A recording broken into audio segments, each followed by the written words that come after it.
संसद भवन की कैंटीन में खाने पर मिलने वाली सब्सिडी को पूरी तरह से हटा दिया गया है। मंगलवार को ये जानकारी लोकसभा अध्यक्ष ओम बिरला ने दी। उन्होंने बताया कि सांसदों और अन्य लोगों को खाने पर मिलने वाली सब्सिडी पर पूरी तरह से रोक लगा दी गई है। बिरला ने इसके अलावा बताया कि संसद सत्र शुरू होने से पहले सभी सांसदों को कोविड-19 की जांच करवानी होगी और अगर कोई पॉजिटिव पाया जाता है तो उसे संसद में नहीं आना होगा।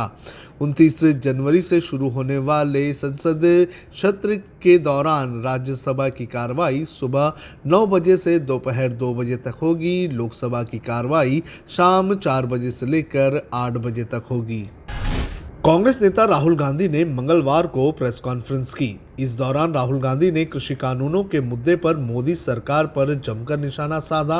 राहुल गांधी की प्रेस कॉन्फ्रेंस से पहले भारतीय जनता पार्टी के अध्यक्ष जेपी नड्डा ने उनसे कुछ सवाल किए थे और जब इस बारे में पत्रकारों ने राहुल गांधी से सवाल पूछा तो राहुल गांधी ने कहा कि क्या वो मेरे प्रोफेसर हैं, वो कौन हैं जो मैं उन्हें जवाब देता फिरूं। मैं देश के किसानों, देश की जनता को जवाब दूंगा, अपनी आवाज़ उठाता रहूंगा चाहे कितना भी विरोध हो जाए। साथ ही साथ प्रधानमंत्री नरेंद्र मोदी पर भी उन्होंने निशाना साधा। उन्होंने कहा कि प्रधानमंत्री से ज़्यादा समझ हिंदुस्तान के किसानों को है कि क्या हो रहा है और क्या नहीं हो रहा है। यही सच्चाई है और इसका एक ही उपाय है कि इन तीनों काले कानूनों को वापस लेना ही पड़ेगा।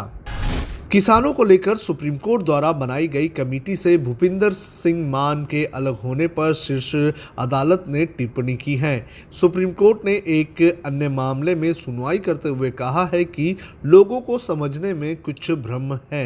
समिति का हिस्सा होने से पूर्व एक व्यक्ति की कोई राय हो सकती है लेकिन उसकी राय बदल भी सकती है। Chief justice of India एस.ए. Bobde ने कहा कि सिर्फ इसलिए कि एक व्यक्ति ने इस मामले पर विचार रखा वो समिति का सदस्य होने के लिए अयोग्य नहीं हो सकता है।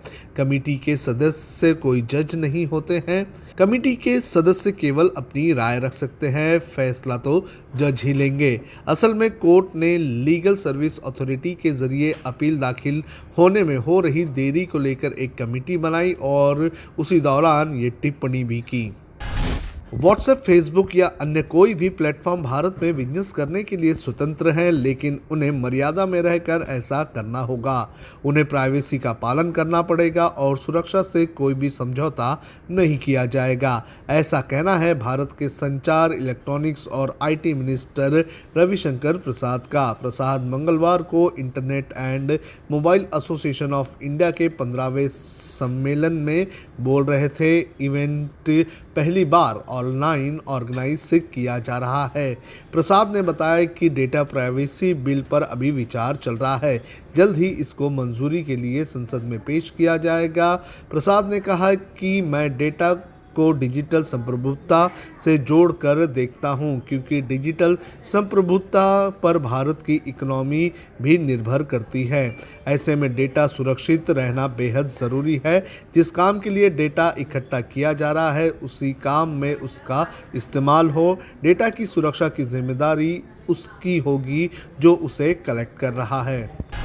ब्रिस्बेन टेस्ट मैच को जीतकर भारत ने इतिहास रच दिया है। भारत ने ऑस्ट्रेलिया को चौथे टेस्ट मैच में 3 विकेट से हरा दिया।